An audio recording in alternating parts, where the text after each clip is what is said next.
Hi, thank you so much for the warm welcome. I want to start off by bringing you back to a moment in my childhood when, for some reason, my parents decided when I was about in fourth grade that it would be a great idea for me to learn the great game of chess. So they signed me up for a chess club. I guess because I'm Russian, I was born in Russia. At this point, I was living in the United States, but the Russian roots go far, and so they thought that this would be a great activity that I would enjoy. I spent about a week in the chess club, and then I was put into my first match. And the matches were made based on skill level.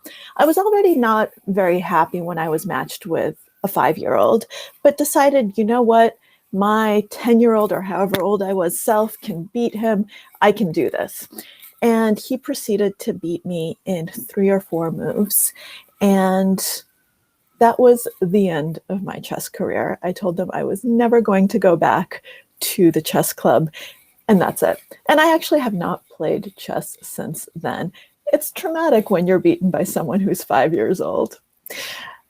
So it was a big surprise to everyone, not least of all to me, when some 20 years later, I became a professional poker player and went from someone who had no interest in games, no interest in poker whatsoever, to traveling the world and going from not knowing how many cards were in a deck. For some reason, I was positive there were 54.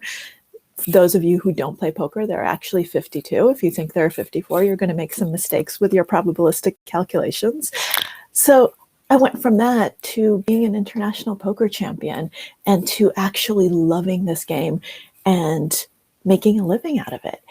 How in the world did that happen? Well, it all started with a man who's one of the greatest minds of the 20th century, who died before I was born, but who wrote books and left a legacy that really moved me. And that man was John von Neumann, the father of game theory, the father of the computer. We wouldn't be able to have this virtual summit if it wasn't for his work. One of the brilliant minds of the century. I became really interested in the role that chance plays in our lives and how we can learn the difference between what we do control, skill, and what we don't control, chance. And I started reading about game theory, and I came across the work of von Neumann, specifically theory of games and economic behavior. And here's what I learned. First of all, I was just blown away that von Neumann didn't like chess, just like me. He didn't like games because he found most of them quite boring, because he was interested in real decision making, in human decision making.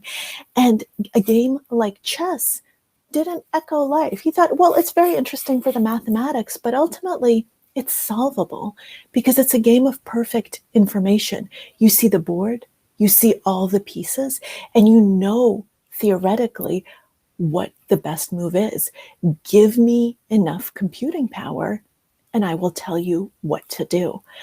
And that's not life, because in life, you don't see the board, you don't see all the pieces.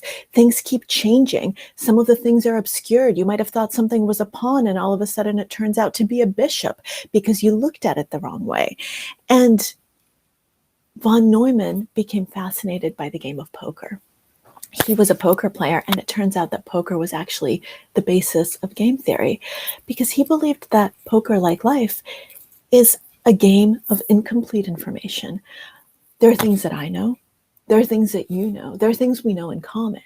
My goal is to make the best decision I possibly can with the information I have, knowing that that information is inherently incomplete. It is never going to be complete, and that my decision is going to be probabilistic. In poker and in life, there is no such thing as complete certainty. No such thing as 100% certainty. Everything is probabilistic. And the best you can do is be on the winning side of the probabilities. But that means that you can also lose. And that's okay. And that's something that you have to be okay with. And what von Neumann wrote really appealed to me because it really captured what I had learned as a psychologist and what I was seeing in the world. And here's what he wrote. He said, real life consists of bluffing, of little tactics of deception, of trying to figure out, what does this man think I mean to do? And that's what games are about in my theory. And to me, as a psychologist, that just blew me away that a mathematician realized that it's not all about the math. It's not all about the algorithms. It's not all about the numbers. There's also the human element, the element of deception. And when I learned I was going to be talking at a cybersecurity summit, I thought, hallelujah, this is exactly right, because there are elements of deception, of misrepresentation, and you have to try to figure out, where's the signal, where's the noise, how do I make the best decision possible in this environment that's so uncertain, that's so ambiguous? How do I do that? And I thought I would share some of the things that I learned in my journey through poker with you today that have been the most helpful to me. So I ended up studying poker with one of the best players of the game, living legend, Eric Seidel. And I remember one of the first times I met Eric, I asked a question that probably everyone asks him. And I'm a little bit embarrassed that it was one of the first questions I asked him. And it was, if I could learn one thing about poker to make me a better player, or at that point I didn't even know how to play, one thing, what would it be? And he smirked a little bit because, it's a complex thing. It would be like me asking, if I could learn one thing about cybersecurity, what would it be? Or writing, or anything really. He said, okay, I'll play that game. I'll give you an answer. The single most important thing you can learn is quite simple. It's only 2 words long. Pay attention. And what a deceptively simple thing to do. You say, oh, pay attention. Sure. I pay attention all the time. Great. I'm looking at you. I'm looking at the world. I'm looking at these. I'm paying attention. Not true. One of the things I noticed very early on when I was looking at poker players, when you're looking at almost anyone in any setting, is how infrequently we actually pay attention. It's hard to pay attention. It's hard to be present. It's hard to be fully engaged. Paying attention means being mindful. It means actually taking your cognitive resources and focusing them on the present moment, not multitasking, not doing 50 million things at once. It means actually doing what you're doing. If you look at a game with even the best players in the world, you'll see a big difference between someone like Eric and most of the other players. This big difference is very visible. He does not have a cell phone, nowhere to be seen. And all of them, they have their phones right there, and they're looking at it when they're not in a hand. They're checking the sports score. They're doing this, they're doing that. And you know what's happening as they do that? They're losing information. They're not actually seeing all the subtle nuances, the dynamics, what's going on. And so when it comes time to make a decision, they're impoverished because they don't have everything that's available to them. And life and poker are not just games of incomplete information. They're games of informational advantage. Information is power. The more information I have, the more powerful I am. And the less information I give to my adversary, the more powerful I am and the weaker my adversary. Well, if that's the case, why would you penalize yourself? Why would you put yourself at a disadvantage by not actually following things along, by not paying attention, by being in your own little world? Well, I think that people do that all the time because it's easier. Our brains are actually wired to wander. Their default state is wandering. It's really hard to focus. And I remember watching a very good player who completely just messed up a hand and lost and ended up leaving the tournament with $0. And this tournament cost him $25,000 to enter. That's not chump change. That is an insane amount of money. What happened? He was very mathematically minded. He had all these algorithms. He played with solvers. He knew exactly what he was supposed to do with what frequency in this spot. He had the math all figured out. And so he failed to read a lot of the human signs. And so he made a really big mistake. And he bluffed in a point where he shouldn't have been bluffing because all of the signs pointed to the fact that he had to throw out his game theory optimal toolkit at that point and actually be using what his senses were telling him. But he hadn't been paying attention, so he missed it and he ended up losing a lot of money. that happens all the time. And especially these days, when we're living in this world of big data, everyone thinks that big data is just this deity and that it's infallible and that algorithms are infallible. And sure, they're important, but they give us a false sense of security, a false sense of confidence, overconfidence. And what ends up happening as a result is we become complacent. We actually stop paying attention. We think we know it all. And that's a huge problem, because the smartest people, the best people, are the ones who end up falling in this pit the most often, because they think they know it all. And so they stop looking for the signal. They stop seeing what the environment is telling them. And that can be detrimental to the game of poker or to any career you choose to pursue. So paying attention really is fundamental. And I would encourage you all, after the summit is over, try to go a day without a cell phone at all. Just put it away. Try to go a day when you're not multitasking, when you do one thing at a time, when you have only one browser window at a time open, when you have family meals and there are no phones, there's no technology, there's nothing. You just pay attention to what other people are talking about, what they're saying, what they're doing. You'd be surprised at the dividends that pays. It will make you a better poker player, and it will also probably make you happier and make you realize how much we miss on a daily basis. So thank you, Eric, for that piece of advice, because I think that that's something that I've really taken from the game of poker and applied to everyday life. The other one isn't quite as friendly to me. So as I mentioned, when I started off playing poker, I didn't know anything. And I really started from scratch. This was a journey from zero, literally.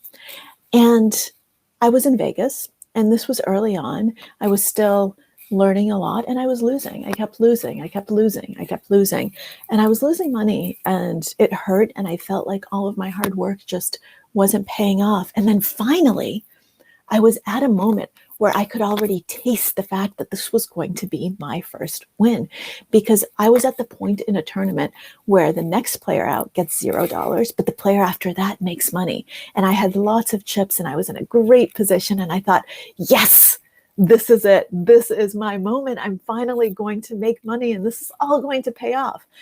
Well, what ended up happening? I got all my money in the middle. I had an amazing hand, and the other player had a worse hand. And then the other player ended up hitting his miracle card, and I was out of the tournament, and I once again went home with $0. So of course I ran to Eric, I ran to my coach, and I started crying to him, saying, oh my God, can you believe what happened? And I started telling him this story, and he looked at me and he said, shut up. And my jaw dropped open. Eric is so nice. He's supposed to be my coach. He's supposed to listen to me.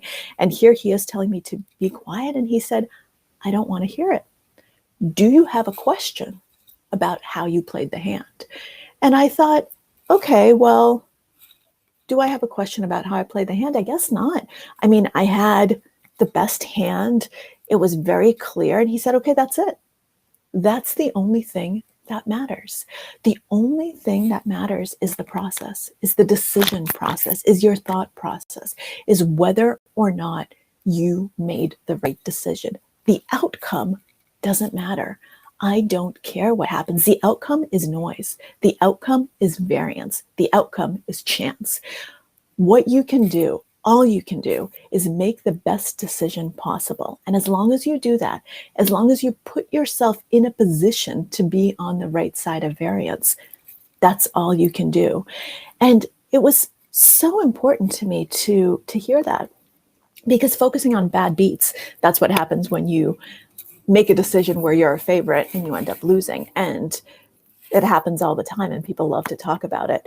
But when you're talking about bad beats, it's like, as Eric said, taking your trash and dumping it on somebody else's lawn, because it's trash. It's toxic. It's toxic to you because you're focusing on the wrong thing. You're focusing on outcome, which is something out of your control, rather than process, which is in your control.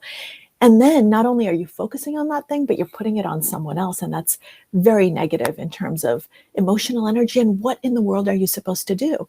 So instead of spending your emotional resources dwelling on this, Why don't you instead spend your time thinking about what you did, whether it was right, whether you made any mistakes, and focusing on that, because that is something that you can actually change. It is such an important lesson. That's the difference between skill and chance. The process, the decision making, your thinking, that's what you can control. You can't control the cards. You can't control what's going to happen. You can't control the other player. And that's okay. So don't worry about it. Worry about yourself. Worry about the decisions you're making and whether they're the right decisions, whether they're the best decisions, and whether they're the decisions that you should be making given the information. And be willing to change your decision and change your mind if the information changes and the environment changes. That's all you can do. Don't dwell on outcome. That's luck. That's chance. And you know what? Even the best players, if you make the best decisions over and over, you're still going to lose. If you get your money in as a 75% favorite in poker, you're ecstatic. That means over the long term, you're going to be printing cash. But do you know what happens 25% of the time? You lose. And you know something else about probability? It doesn't look like you think it looks. Probability has amnesia. It doesn't care about you. It doesn't care about what just happened. You might be stuck in that 25% for a while. There's no such thing as, oh, I lost 3 times, now I'm due to win. Or, oh, can't possibly lose again because 25%. No, it doesn't work that way. It's not normally distributed. And so you can't focus on that at all. And the reason that I keep saying this over and over is because that, I think, is the single most important lesson from poker. Focus on what you can control. Learn to tell the difference between where control ends and chance begins. And do not dwell on it. And you're going to lose, and that's fine. Lose, don't dwell on it, and move on. But if you lost because you made a poor decision, then that's on you. And that's actually the final thing that I'd like to talk about, which is why do so many good players often make bad decisions where the probabilities are actually against them and they actually get their money in as a dog rather than as a favorite? Why do we sometimes actually misinterpret things so much and are not actually thinking logically and reasonably? And the answer is emotion. And in poker, that's known as tilt. So tilt is a beautiful word that I hope you will all start using in your daily life because it explains something very profound about decision making. Tilt is when we let emotions, when we let things that are actually incidental rather than integral to the decision process get in the way of logic, get in the way of sound thinking, get in the way of our decision process. Tilt can be positive. We can tilt because we're really excited and we just won and now we think we're on top of the world. It can be negative because bad things are happening and we're mad and we think that guy's a jerk and I can't believe he's pushing me around. Everyone tilts. Every single person tilts. What you need to do is try to figure out ahead of time, before you're in that hot emotional situation, okay, how do I react? What are my emotions? How do I learn to recognize those emotions in myself? And what am I going to do? Because the idea isn't, okay, I'm no longer going to experience emotions. That's not going to happen. We're human. The idea is I'm going to learn to identify the emotion and to then remove it from the decision process. I'm going to say, hey, emotion, hey, anger, hey, excitement, hey, frustration, whatever it is, I see you. I know that you're actually not relevant here. And I'm going to take you and I'm going to remove you and I'm going to make the decision without you. This is where I find it's very nice to channel one of my favorite movies, The Godfather, and remember that it's not personal. It's strictly business. Nothing in poker is personal. If someone's trying to needle you, they're trying to get you to make a mistake because they want to get to you. Don't think about it that way. Say, it's not personal. I need to take the emotion out of here and make the best decision. It happens to me, and it used to happen to me much more often before I really learned to deal with it. I remember one of the first big tournaments I played, I sat down at the table, and poker, just so you know, is 98% male. So most of the time, I'm the only woman at the table. 2% female is not a lot. And there was a guy there, and he had lots of chips. And the moment I sat down, he looked at me and he said, "Hey, little girl, what, does your husband play poker?" And then for the next hour, little girl, little girl, little girl, over and over and over, every single hand I played. And it was just in my head, ringing, little girl, little girl, little girl. And I thought, I'm going to show him who's boss. And of course, he ended up knocking me out of the tournament. So he got what he wanted to. He took all of my money. He took all of my chips. And that was on me because I let him get to me. And that was a very powerful lesson for me. We're going to let emotions get in the way. So how do we stop? How do we actually get out of that cycle? And that's something that we have to learn to do on our own time before we play, before we're in the hot situation, be it poker or any sort of business situation. You need to know what you will do in advance. In this particular case, I bought some noise canceling headphones so that I could drown out all the little girls and not pay attention to them. It gave me a sense of autonomy. It gave me a sense of control. And that was an easy solution. And I've never let that happen since. But emotions will still get in the way. And so I urge you all, when you're making decisions, to try to recognize that and to keep repeating to yourself, it's not personal. Nothing is personal. It's business. Let me make the right decision. Let me get my emotion out of here and let me make the best decision I possibly can based on the actual data, the actual information, and not all of these personal filters that I'm bringing to the information. So I'd like to end with just a few key takeaways that I think we'd all do well to take throughout our lives. Pay attention, as I've already said. Learn to focus on what you can control and let go of the things you can't control. And finally, a phrase that Eric once told me that has become a kind of mantra for my life, and that's less certainty, more inquiry. Keep an open mind. Never be sure you know anything. Always be willing to change. Always be willing to learn. Always be willing to grow. And if you have that kind of mindset, if you have that kind of open attitude, if you have that kind of intellectual humility, then I'm fairly certain that you will all learn to thrive in the poker game that is life. Thank you so much for your time.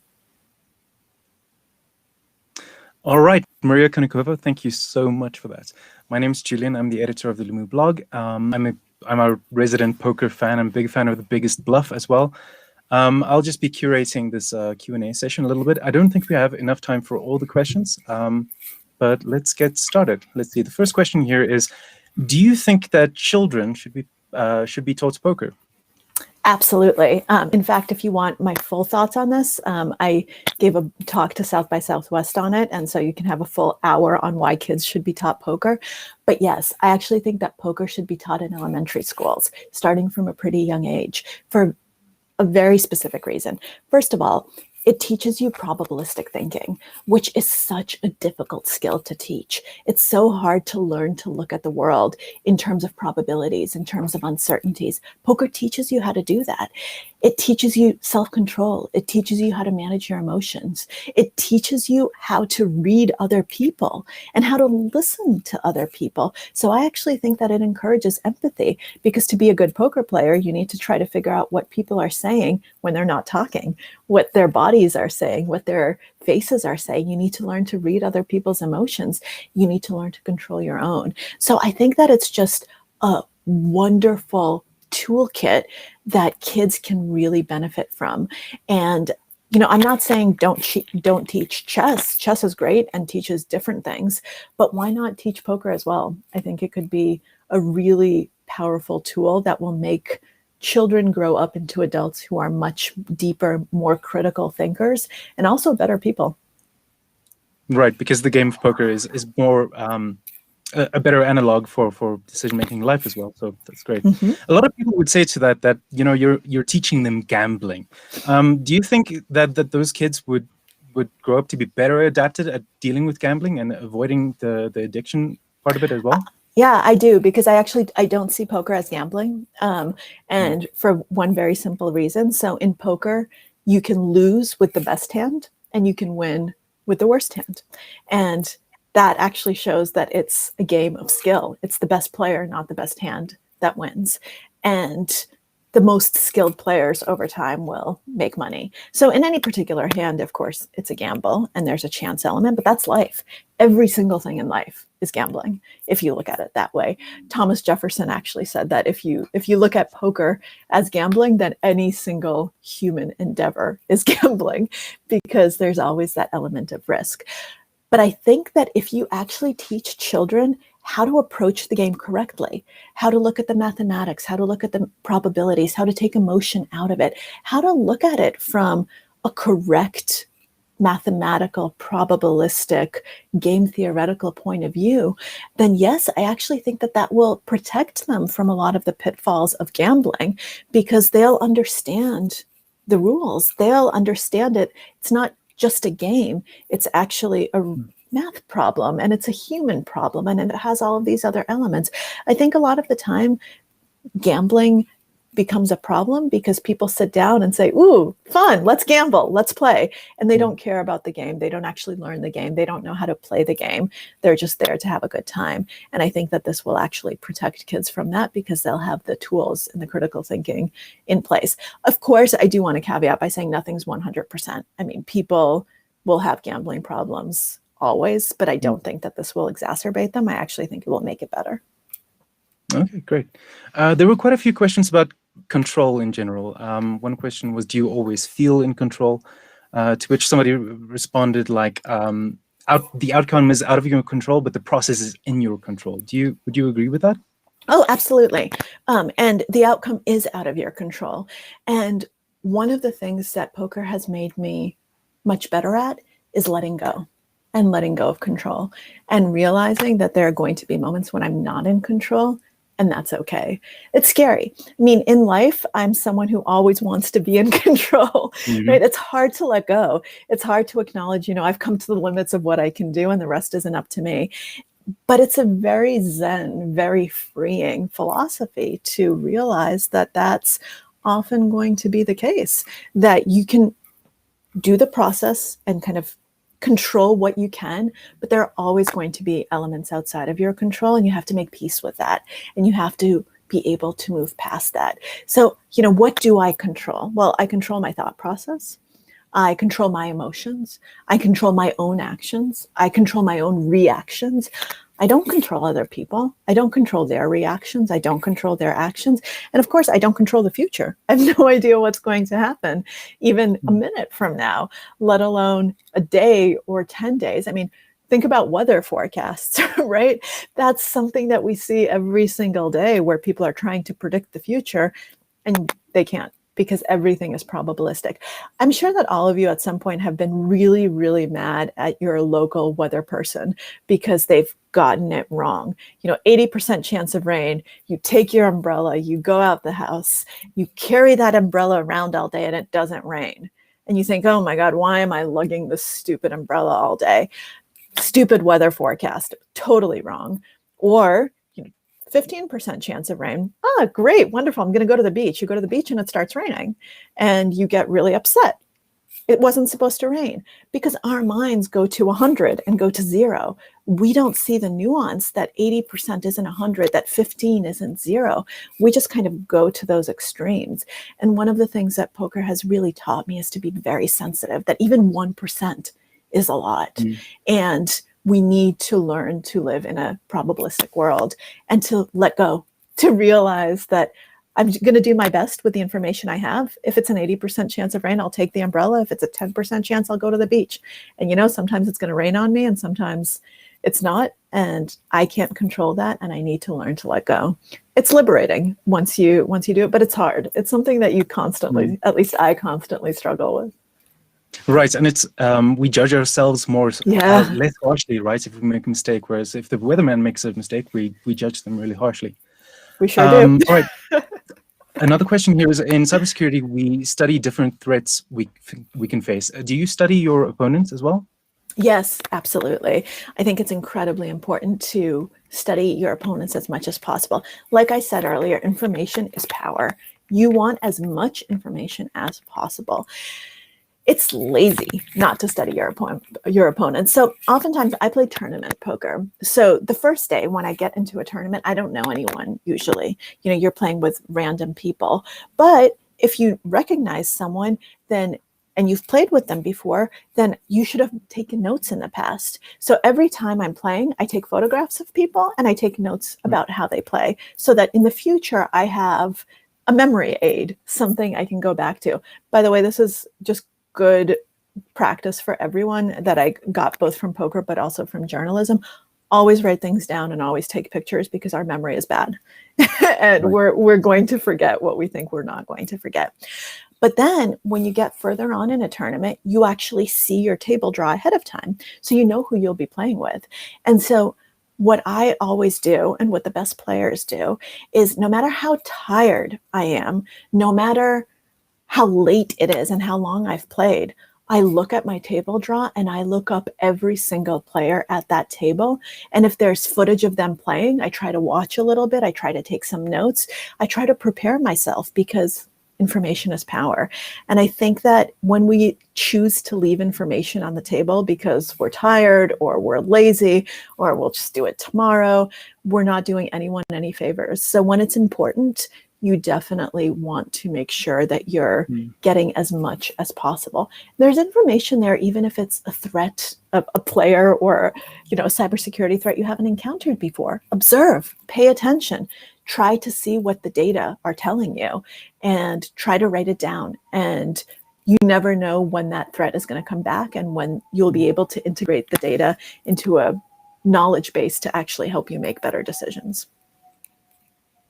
Right. I think we have time for like one, maybe two questions left. Earlier on, there was another question that kind of leads into this. Someone was asking, like, if you have so much information, there's so many things you can pick up at the table. How do you kind of like curate what you pay attention to? That's a great question. And I think it's a really important question, not just in poker. How do you choose what to pay attention to? And I think part of it is from experience. So at the beginning, when I was just a novice starting out, it was really, really hard for me because I would review hands with my coach and he would ask me, okay, well, how aggressive was this person? How many times did he do this? And I'd say, I don't know. I'm still trying to, how am I supposed to pay attention to everything? So part of it is experience. With experience, it becomes less effortful to notice a lot of things. I'm sure that's true in cybersecurity too, that as you become more experienced, you're actually able to take things in more and figure out what's important and not based on your experience.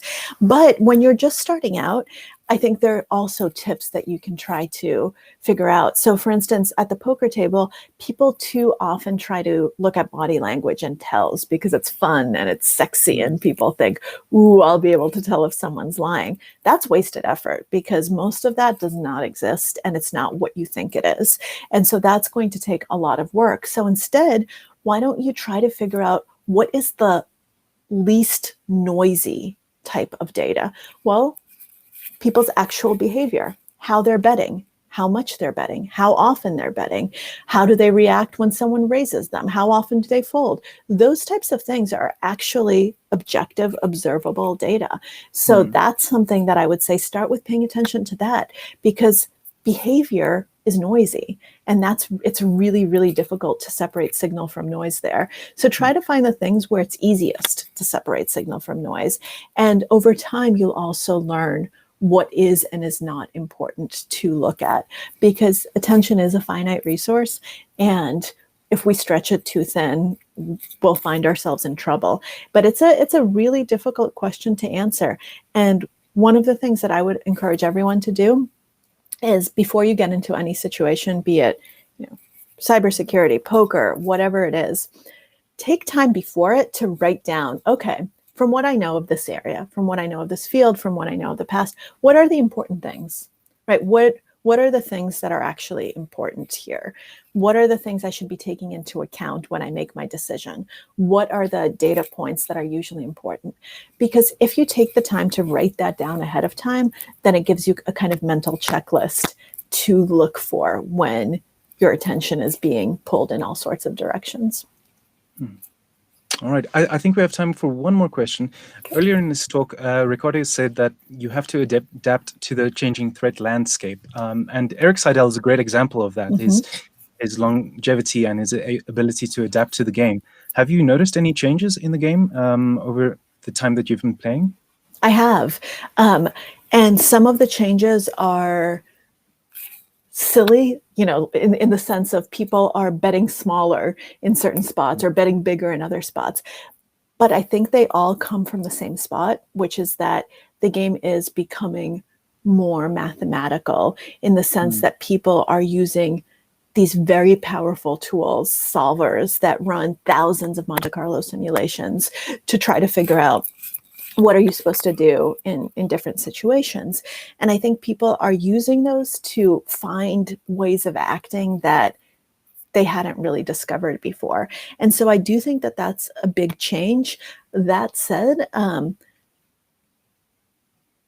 poker is still poker, right? And like I said in my talk, it gives you a false sense of complacency if you think that it's just math. I mean, von Neumann, who was a mathematician, realized it's not just math. And so I think that that's a great starting point, and we are seeing that. So players are in general just getting stronger and getting better and knowing what they're supposed to do. But at the end of the day, the human element is still going to be there. And I actually think that the biggest edge for players going forward, so the biggest differentiator between kind of good players, great players, and truly great players is going to be mental game. How do you handle pressure? How do you react? How do you actually handle your emotions? The psychological human part is going to become more and more important as everyone's mathematical and probabilistic skills start going up and up and up. All right, I think that's all we have time for. I wish I could ask you more questions, and this has been absolutely fascinating. Thank you so much. Thank you. It's been an absolute pleasure.